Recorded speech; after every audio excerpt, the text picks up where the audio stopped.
Have you ever pondered over the enigma that is power, how it shapes our lives, our decisions, our relationships?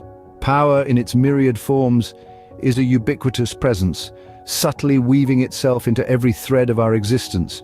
From personal interactions to professional dynamics, it's a silent puppeteer pulling the strings behind every decision, every action. This omnipresent force is often misunderstood, but fear not. Today we'll delve into the first law of power, a principle that can revolutionize your understanding of power dynamics. The first law of power, as articulated by Robert Greene in his book 48 Laws of Power, is never outshine the master. This law encourages a nuanced understanding of the dynamics within power structures, and it's essentially about knowing your place and preserving the balance of power by not surpassing those who are positioned above you. What does this mean in practical terms? Imagine you are a talented individual working in a company, and your skills and abilities far surpass those of your boss. While it can be tempting to show off your superior abilities, doing so could lead to resentment and insecurity from your superior.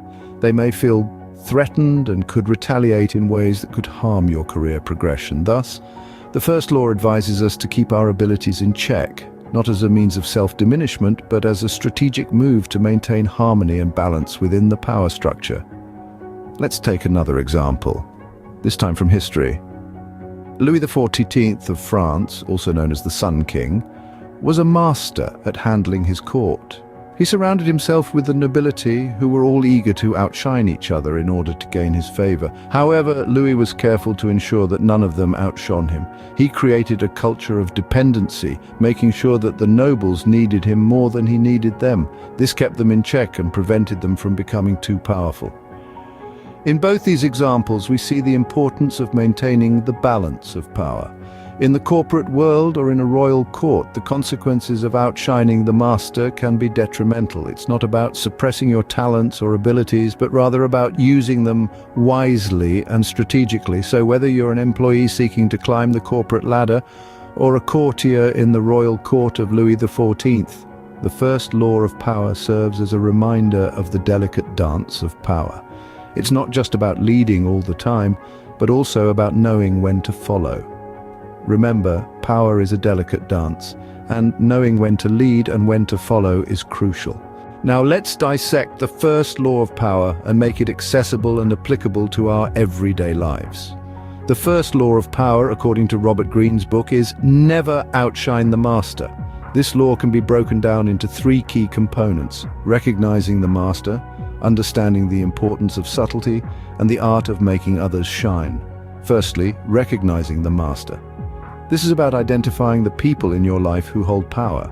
These might be your boss at work, a respected elder in your family, or even a mentor. Recognizing the master doesn't mean kowtowing or subservience. It simply means understanding who holds authority and acknowledging their position. Secondly, understanding the importance of subtlety. In the quest for power, it's easy to get carried away and overshoot the mark. Subtlety is key in making sure you don't step on the toes of the master.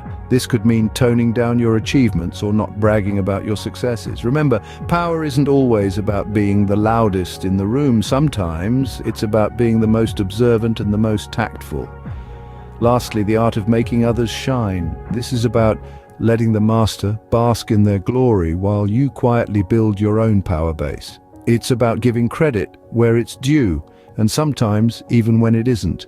Making others shine allows you to stay in the good graces of the master, while also building your own reputation as someone who is supportive and generous. So, how do we implement these components in our daily lives? It's about being mindful of our actions, our words, and our attitudes. It's about treating people with respect, regardless of their position. It's about understanding that power is not just about command, but also about influence and relationships. Indeed, understanding and navigating the dynamics of power can be a game changer in how we interact with the world.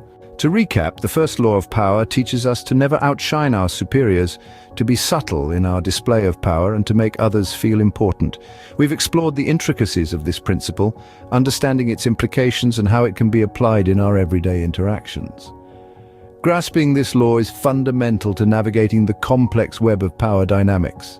With this newfound knowledge, you are now one step closer to mastering the art of power. This is RawResilience, signing off until next time.